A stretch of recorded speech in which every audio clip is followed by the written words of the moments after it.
दीपावली त्योहार के आगमन को लेकर व्यापारियों ने भी अपने अपने स्तर पर तैयारियां शुरू कर दी है। साफ सफाई, रंग रोगन तथा सजावट को लेकर व्यापारी उत्साहित नजर आ रहे हैं और अपने अपने स्तर पर सजावट भी कर रहे हैं। शहर के 4 प्रमुख बाजारों में दीपावली के अवसर पर जो सामूहिक सजावट की जाती थी, उससे इस बार व्यापारी परहेज करते हुए नजर आ रहे हैं। शहर के चारों बाजारों से गुरुवार को मात्र एक बाजार में ही सजावट का कार्य शुरू हुआ है। घंटाघर से लेकर अशोक स्तंभ तक सबसे लंबे बाजार में व्यापारियों ने सामूहिक रूप से प्रयास करते हुए सजावट का कार्य टेंट वालों के माध्यम से शुरू करवाया है।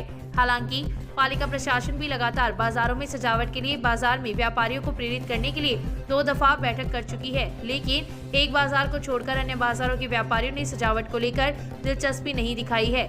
व्यापारियों का कहना है कि टेंट का खर्चा अधिक आता है तथा बाजार के व्यापारियों से रिकवरी कम होती है। इसके चलते सजावट का कार्य नहीं करवाया जा रहा है, लेकिन बाजारों में बड़े व्यापारिक प्रतिष्ठानों में सजावट का कार्य जरूर शुरू कर रखा है।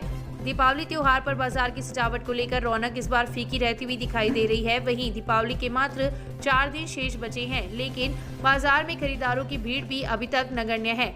व्यापारियों का कयास है कि 22 से 24 अक्टूबर तक ग्राहकी अच्छी होगी।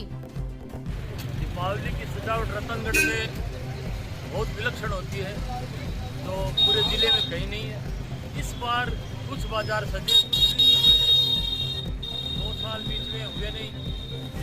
दीपावली का पूरा उत्साह है इस बार और अच्छे से बाजार सज रहे हैं। बाजार में रौनक भी बहुत अच्छी है और दीपावली ऐसा समझे कि कई दिनों से 2 साल का बीच में गैप लगा, बहुत ही खुशियाँ लेकर आ रही है। सभी उत्साह से दिवाली मना रहे हैं। शहर की पूजा मार्केट में स्थित आगजनी की घटना के बाद विधायक महर्षि गुरुवार को पूजा मार्केट पहुंचे तथा व्यापारी के हुए नुकसान का जायजा लेकर पूरी घटना की जानकारी ली। आगजनी की घटना को लेकर व्यापारियों ने बताया कि पूजा मार्केट में 11,000 कीवी की लाइन ऊपर से गुजरने से कभी भी जान माल का नुकसान हो सकता है और इसी के कारण करिश्मा गारमेंट में भी 2 दिन पूर्व आगजनी की घटना में व्यापारी कमल रांकावत को लाखों रुपए का आर्थिक नुकसान उठाना पड़ा। ऐसी घटनाओं की पुनरावृत्ति रोकने के लिए व्यापारियों ने विधायक से उक्त लाइन को भूमिगत डलवाने की मांग की, जिस पर विधायक ने जोधपुर डिस्कॉम के सहायक अभियंता नरसिंहलाल मीणा एवं कनिष्ठ अभियंता को मौके पर बुलाकर पूरे बाजार की बिजली लाइन का सर्वे करवाकर भूमिगत लाइन डालने में लगने वाले खर्च का तगनीमा बनाकर बिजली लाइन भूमिगत करने के निर्देश दिए। विधायक ने लाइन को जमींदोज करने के लिए विधायक कोष से 11,39,715 रुपए की राशि स्वीकृत करने की अभिशंसा की है। इस अवसर पर पालिका प्रतिपक्ष नेता लालचंद प्रजापत, पार्षद प्रतिनिधि शंभू लाटा, राजादेसर पूर्व पालिका अध्यक्ष गोपाल मारू, पंचायत समिति सदस्य बाबूलाल प्रजापत, मुकेश सिंह, नंदलाल सुरोलिया, राकेश शर्मा, भीमराज प्रजापत, ओम महर्षि सहित मार्केट के कई व्यापारी उपस्थित थे। मार्केट में पिछले दिनों आगजनी के कारण भारी नुकसान हुआ। कमल स्वामी जी की दुकान जलकर स्वाह हो गई। मैंने बिजली विभाग के अधिकारियों को बार बार आगाह किया था और ये कहा था कि ये तार जो है खुले तार है, ये खंभे झुके हुए हैं, कभी भी कोई बहुत बड़ा हादसा हो सकता है। तार आपस में टकरा जाते हैं, उससे उत्पन्न करंट के कारण शॉर्ट सर्किट हो गया और ये दुकान जल करके राख हो गई। मैंने बिजली विभाग के अधिकारियों को बार बार आगाह करने के बाद में भी उनके कान पर सुनी नहीं, लिहाजा ये बड़ा हादसा हुआ। उनको पहले मेरे कोटे से लाइन को अंडरग्राउंड कराने के लिए भी मैंने लिख करके दिया था, उसके ऊपर कोई कार्रवाई नहीं हुई।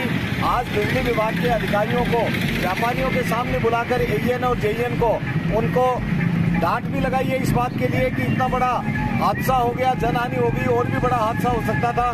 अब उन्होंने ये आश्वासन दिया है कि हम इसको जल्दी से जल्दी तुरंत प्रभाव से इसको लाइन को अंडरग्राउंड करा देंगे।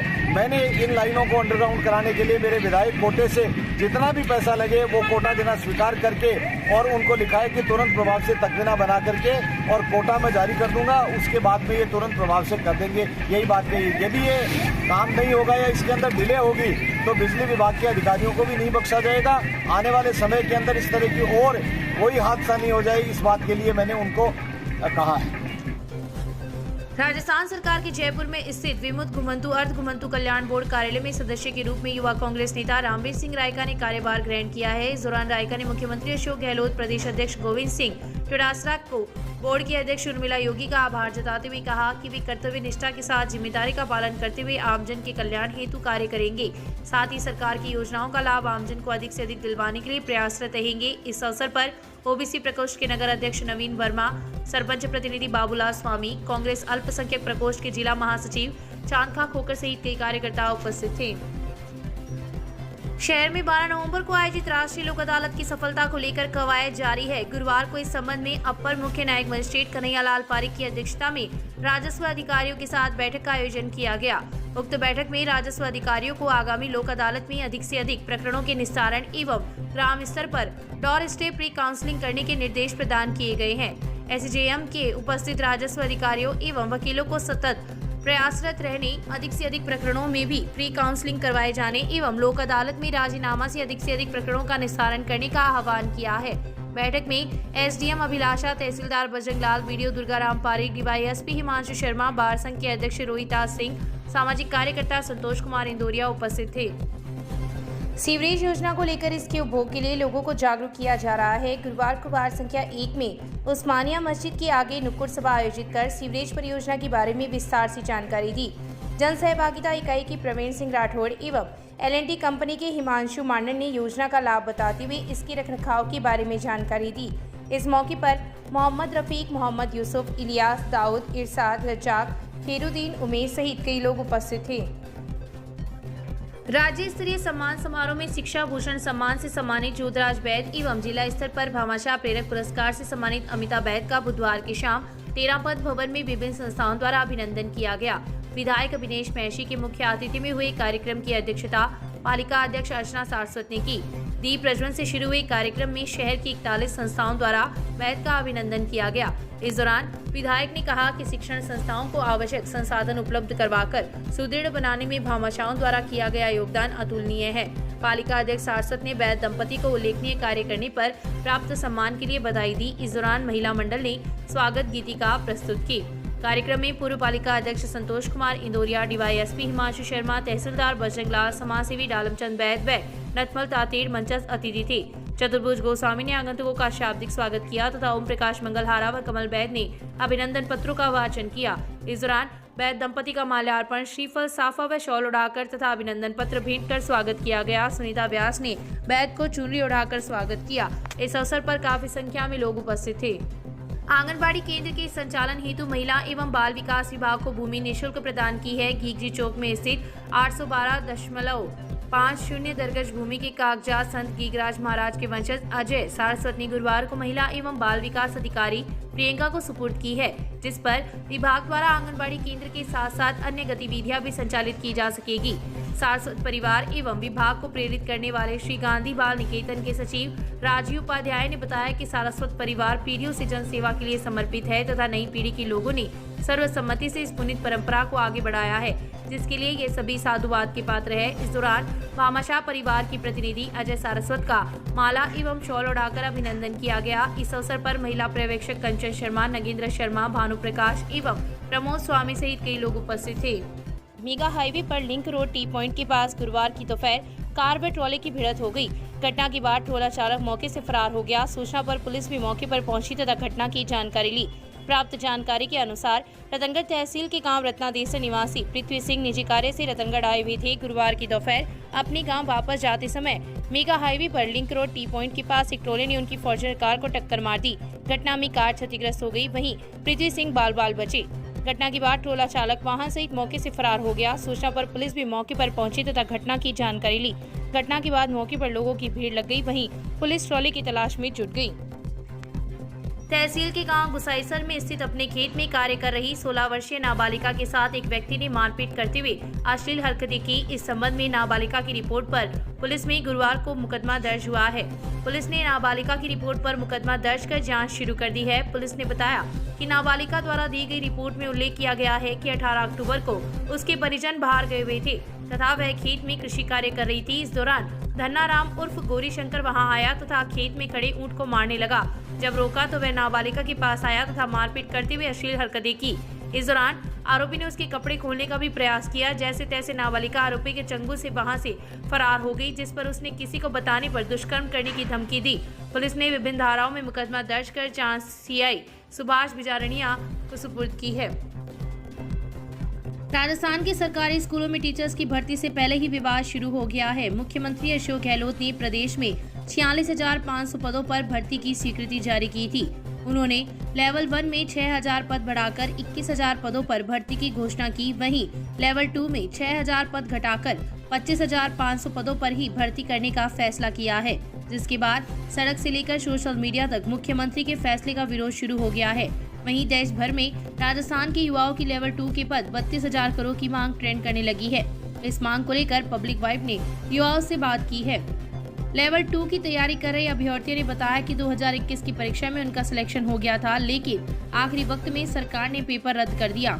वहीं इस बार भी परीक्षा से 3 महीने पहले सरकार ने 6,000 पद घटाकर लाखों युवाओं की उम्मीदों को कमजोर कर दिया है, जबकि लेवल 2 में 15,000 पद पुरानी भर्ती प्रक्रिया के शामिल थे।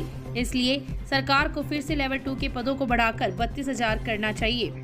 मुख्यमंत्री महोदय जी, हमारे जो 60,000 पदों की भर्ती की बात हुई थी, अब वो उसको घटा दिया है। अब 10,000 और 40,000 तक और वापस करें। हमारे साथ विश्वासघात किया गया है और वापस हमने आपसे निवेदन है कि हमारे पदों की भर्ती वापस की जाए। माननीय मुख्यमंत्री महोदय से हमारा निवेदन है कि जो बीएड लेवल 2 के जो 6,000 पद घटाए हैं वो पहले जितने थे या फिर 32,000 पद तक उसकी स्वीकृति की जाए, ताकि सभी को पूरा मौका मिल सके और जो कंपटीशन एग्जाम टफ है उसका लेवल सही ढंग से बराबर हो सके। लेवल 2 की मांग पूरी की जाए। माननीय मुख्यमंत्री जी, आपने जो हमारे सेकेंड लेवल के जो पद आपने घटाए हैं वो वापस बढ़ाए, क्योंकि जो पद घटाए हैं उससे देखो पहले भी हमारे पदों पर भर्ती हो नहीं पाई थी और अब भी आप पद घटा रहे हो, तो ये हमारे भविष्य के साथ खिलवाड़ अच्छा नहीं है। जो आप कर रहे हो वो सही बात नहीं है। आपने पहले भी हमें सेकेंड लेवल में जो हम सेकेंड लेवल के हमको आपने फर्स्ट लेवल में भर्ती के लिए कहा था कि आप फॉर्म भरवा दो, फिर आपने फॉर्म में जो कोर्ट के आदेश से रद्द करवा दिए थे। ये भी बहुत निर्दयनीय बात निर्दयी था हमारे लिए। ये आपने अच्छा नहीं किया। आप हमारे पद बढ़ाए। आपसे हमारा ये निवेदन है कि हमारे भविष्य के साथ बार बार खिलवाड़ ना किया जाए। Thank you. प्रदेश में होने वाली रीट भर्ती जो है उसमें सेकेंड लेवल के पदों में 6,000 पद घटाए गए हैं माननीय मुख्यमंत्री महोदय द्वारा। ये बीएड डिग्रीधारी विद्यार्थियों के खिलाफ एक जो 6,000 पद घटाने का जो ये मामला रखा है वो विद्यार्थियों के हित में नहीं है। यहाँ पहले 31,500 पदों पर बीएडधारी जो लेवल 2 से संबंध रखते हैं बैठने वाले थे। यदि यहाँ पर पदों की संख्या कम की जाती है तो पहले भी कंपटीशन बहुत ज़्यादा टफ था, जिसमें प्रति कैंडिडेट के पीछे 23 कैंडिडेट के पीछे एक कैंडिडेट है, 19 कैंडिडेट के पीछे एक कैंडिडेट है वो चुना जाना था। जो अभी यदि पद घटाए जाते हैं, 6,000 पद घट करके आते हैं, तो वो 23 कैंडिडेट के पीछे एक कैंडिडेट है वो सिलेक्ट होगा।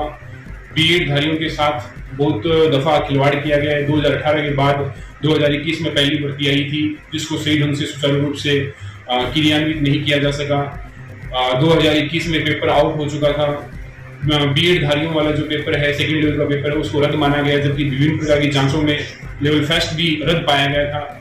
लेकिन माननीय मुख्यमंत्री महोदय द्वारा ये जो कार्य किया जा रहा है 6,000 पदों को घटाने का, ये कभी भी छात्र हित में नहीं है। मैं सरकार से मांग करता हूँ कि बीएड लेवल 2 में बैठने वाले विद्यार्थियों के पदों में कम से कम 10,000 और पदों की बढ़ोतरी की जाए, जिससे विद्यार्थियों को मौका मिल सके और वो अपना चयन